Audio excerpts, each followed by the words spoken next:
issues? Always. Always. Hot mess. Okay. Okay. Blooper for the end. Or the beginning. Or both. All right. I said that last time. I started with all right. Welcome to the adventures of Liz and Rebecca. We're still figuring out how to greet you all, how to sign off. I don't know. But it's been kind of fun to watch the comments and get things in from people. People are having fun watching us, which is yay. It makes us happy. I got a really nice Facebook message from Nicole just telling us how much she enjoys our show. That was touching. That was great. Yay. We hope to meet her this summer. That's going to be cool. I thought we could kind of at least notice that we've gotten some comments that we might address today or we might address another time. Michelle, I got my cheat sheet here. Michelle commented on the last video asking what a provisional cast-on was because we mentioned that several times. I gave her a reply. I'm hoping we can discuss it in more detail on either another one of our videos or I can do a tutorial on it because it's fun. It's essentially a cast-on that you can undo later so that you don't have an edge there. You have what we call live stitches, and it can be cool for seaming. It can be cool for just working the other direction. It's neat, but I'm realizing this is where we go squirrel, getting off track. Because we said, welcome to the adventures of Liz and Rebecca. I don't think we said that yet. I said welcome to... You did? Yeah, but we didn't introduce ourselves with the whole, I'm Rebecca from Sundragon Art and Fiber, and I'm Liz from Sundragon Art and Fiber. We should just change it up. So, yeah. You want to introduce me? This is Rebecca, boss of Sundragon Art and Fiber in Brevard. And this is Liz. She is my minion. And this is our sideshow. This is when you come to the shop. Anytime that's not when there's a bunch of knitters hanging out, you might have the Liz and Rebecca show. We're like this every day. So, all right. It's funny because every time we go to film, we're like, what should we talk about? I don't know. Let's just talk and see what happens. Because this is us. This is not a show in that it's scripted or, this is just us. Just us. I kind of picked a topic today because that's like as far as we planned. Because as much as I would like to talk about provisional cast-on, other things, we have not really been talking a lot about crochet. And we are what I like to call a crochet-friendly shop. Like 90% of the yarn world tends to be more knitter-friendly. Our hooks are over there. Have fun. Yeah, she's describing not all other shops, but some shops. There are some shops that are like that. And yeah. Rebecca's shop is like, well, what can I crochet or what yarn can I use to crochet? And it's like, you can crochet with any of it. It'll all look cool. It'll all look cool. We think they are both valid crafts because they are. And I try to have every other weekend, it rotates. So one Saturday we'll have knit classes and one Saturday we'll have crochet classes. Because I like to do both, you like to do both. We talked in an earlier podcast about how our journeys to coming to both crafts. And yours was crochet first. And then knitting, and mine was knitting first and then crochet. So I have a whole bunch of different crochet things here that I will mention if we have time. And I've tried to make as many crochet samples as possible in the shop, and it leads a lot of knitters to go, ooh, what's this? It's crochet. Oh. It's kind of funny, actually. Oh. And then the cowl you're wearing, every knitter that ever there was has come into the shop and said, oh my gosh, I want to make this. And we go. And we're like, it's crochet. And they're like, oh. This is the Dottie cowl. The Dottie cowl by, I want to say it's Elena Fedotova. There are a lot of really cool Russian pattern writers for crochet, and sometimes I will not remember names correctly. It is, you do it with 2 yarns, and it's reversible. I believe it's a free pattern on Ravelry. It's really cool. I've taught it. We've had people do it in lots of different yarns. This one is this side is Cascade Heritage Wave, and the other side is a Plymouth Happy Feet color. And it just looks really awesome. There's multiple ways to wear it. I'm sure you could kind of replicate it in knitting. But I remember having a conversation with a knitter walking around the shop where she goes, oh, she kept grabbing crochet things. This is cool, it's crochet. This is cool, it's crochet. Oh, these are great. I'm not even gonna say anything because it's crochet. But so I can, let's start with that. Again, I'm gonna squirrel and be all over the place. I'm gonna show you a few examples of crochet things we have in the shop that we love. This is one of our shining pieces. Our statement piece is Fall River, which is this really lacy shawl I do not have down here. I'll try to put it in a different podcast. I will come into the shop. Maybe I'll throw a picture in at the end if I can of what it looks like. One of the really simple ones I did recently is the Bandito cowl. It's just single crochet. This one everyone gets caught up on because it looks like it looks like ribbing and knitting. Ribbing. But this is all front post and back post double crochet. And I didn't do my homework like Liz did. She wrote down some pattern names and I didn't. I want to say this one is the Carnival, but I will make sure in the notes it is correct what it is. Simple twisted headband. Super fasted. I'm going to have really long comments on this because I'm going to try to put all these notes in. Some super cute mittens. This hat we taught a couple weeks ago, it has a funky shape in it. This is diamonds. This is the Daughter of Dragon scarf. I have totally stalled out on this, but this is really pretty. Probably going to finish that soon. That means just cut it and pull the yarn through. Yeah, cast off. United Foursome from Queensland. I got a little yarn barf coming out here. The cool thing is that knit and crochet can be used together. This is Liana. This is one of our new yarns we just got in. And this is all knitting except the bottom. I'm going to scoop it up here a little. The bottom's crochet. It's so pretty. Yay! So actually, I mean, I think that leads us into, and you're working on crochet. I'm working on a filet crochet. It's going to be a thistle shawl when it grows up. I don't know if you guys can even see the thistle in there. So what is filet crochet? It's open and closed boxes. Yeah. So you have open squares that are basically a double crochet, chain one, double crochet. And then you have closed squares that are just 3 double crochets, you know. And when the light shines through it, you see a pattern, yeah, which is really cool.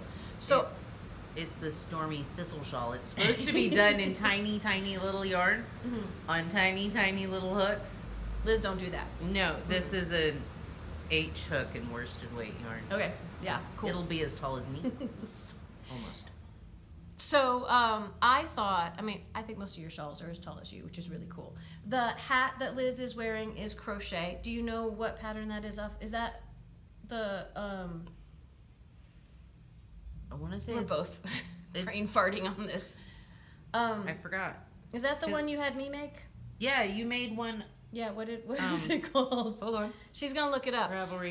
As she's looking it up, it's a really fun one that I've taught as a class as well. Yeah, it's like hexagon. I thought that we could discuss a question that is often raised at the shop when people come in and find that we are crochet friendly, which is really cool, and we offer beginning lessons in both knit and crochet. Did you find It's it? the Columbia Beret. Columbia Beret. I knew there was a funky, fun name for it, right? Okay, another thing I'm going to try to put into the comments.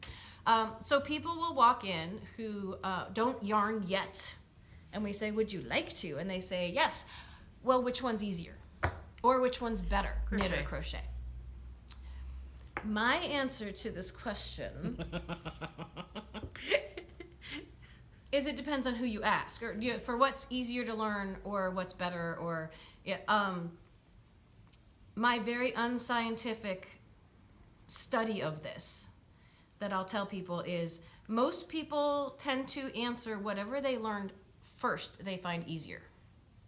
Because if you just heard her over my glare, she said that crochet. Were you saying crochet is easier? Crochet is easier. Well, I don't know to learn, to do. To do. Okay. And I would say for learning, I think knitting is easier to learn. But I I learned to knit first, so, and I'm missing my words up. I learned to knit first, so therefore I think it's easier. And then I learned to crochet. If you watched the other podcast, you heard my crochet story. Liz learned to crochet first. And I find I can teach younger kids to knit, a younger age kid to knit than I can to crochet. But that could be because it's a skill that I more have under my belt and can communicate. Ultimately, you use all 10 fingers in both hands for both. Like, people go, oh, it's one hook versus 2 needles, so therefore it's easier. And I'm like, no, it's just a different skill. You're still using both hands. And lots of stuff going on both hands. My watch is telling me to breathe. That's funny. I think crochet builds faster. Yeah, there's pros and cons to both. Is really what it is. Generally, I tell crocheters that knitting is single crochet for the rest of your life. So if you're a crocheter, knitting is single crochet because you really, except for like the drop stitch stuff that they have in knitting, where you wrap the yarn around and just drop it off. Except for that, knitting, you only get the height of your knitting needles. Whereas crochet, a double crochet is 4 times the height of that. This, I'm holding it double. You can't quite see it. This is the Midwife Blanket. It's a crochet blanket. If I have to if I have to make a baby blanket, I'm going to crochet that sucker because it's going to go faster. And some of that is the height of the stitches. It's going to go a lot faster. Whereas knitting, yes, the height of the stitches is less. Yeah. And so it takes a lot longer time. The flip uses side less to that, yarn. Yeah. Knitting uses less yarn than crochet because knitting goes bloop, bloop, bloop. And crochet goes down and up and down and up. Or even the smallest stitches in crochet, it's at least a couple bloops. It's more like a knot. Yeah. Like I can show, when people think of knitting, they usually think of this. It's got all these nice V's running down the surface of the sweater, like the sweater I'm wearing, which is ancient. This is a really old Leisure Arts pattern. I don't even know if you can find it anymore. This is an ancient sweater, but all these V's running down it. Whereas when you think of crochet, you often think of these twisty things. I'm fumbling through stuff here. Like Liz's. Yeah. It's black, so it's hard to see the twisty things. But it's twisty things. It's long. You can see space between it. That's some of the differences if you look at something and say, is this knit or is this crochet? There's a few times when it might fool you by the technique. But for the most part, knitting is thinner. Knitting is a little better suited for garments because it's not as thick and heavy, but it depends on what you're making it out of. It can also be lighter weight. Yeah. Like my gnome hats that I wear. I have a crocheted one, and even with 12 bobby pins, that's the first time I've said bobby pins instead of safety pins. You're good. Even with 12 bobby pins, securing it to my head, the weight of the crocheted one is almost too heavy to wear. Yeah. Because it's long more knotted. And, There's more loops through loops in one space than there is in knitting. Yeah. Where knitting is just one loop through another loop. And crochet, there's at least 2 steps before the stitch is done. So crochet is faster. Crochet also eats up more yarn. About 1/3 more yarn per project. We might have already mentioned that. So there are pros and cons to both skills. I tell people before the big split where I knit or I crochet, because they used to be done interchangeably. There's books from the 80s back that are like, do a knit top with crocheted lace or whatever. It was common to mix them, and now it's coming back. It started like this one that I just showed y'all. Yeah. This is a summer shawl. This is the sample that the shop sent us, and that the yarn company sent us, I should say, and it's got both. Pom Pom Magazine is having both knit and crochet things in it. You'll find a lot more mixture of the two or options for both, which I think is fantastic. And for all my knitters who get a sad face when I show them something that is crocheted, I say, learn to crochet. Yeah.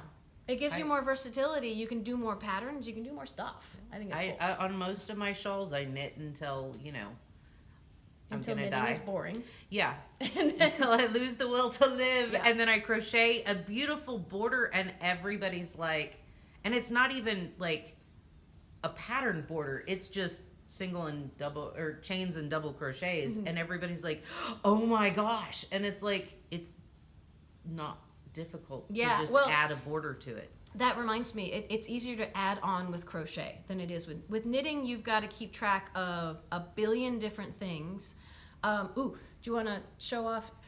Liz started another papillon. And showing this off, you can see, like, while she's knitting it, look, she's got all these loops that you need to keep track of. And heaven forbid you drop one. Oh yeah, they Then would you go have all the way back. It runs all the way down. Think of a run in your stockings for ladies who used to wear stockings. It's not such a thing anymore, whatever. But you've got to keep track of all of these loops. With crochet, so I am starting to work on this itty bitty little piece of my crochet shawl that I'm teaching in a couple weeks. And my hook's gonna go in over here. I actually don't have my hook in it. I can take my hook out and just set it down. But one loop. My rule of thumb in crochet is you are done when there's one loop on the hook. And so therefore I'm gonna be sticking it in and getting stitches all the way across, and I can fudge it if it's not working. The papillon, once you get going, you can't really fudge that. No. You gotta just back it out and fix yeah. it. Backing out in this, watch, backing out in crochet, you just rip out until things make sense and you've ripped out your mistake. You stick your hook back in. I go right there, stick my hook back in, and you pick up again. Fantastic. So easy. Little harder. I teach a class on fix your mistakes for knitting. I do not teach a class on fix your mistakes in crochet. So that's another difference, right? With knitting, though, too, it's if you make a mistake in, like, your sweater, you can drop down and go fix some of that in knitting and then pull back up.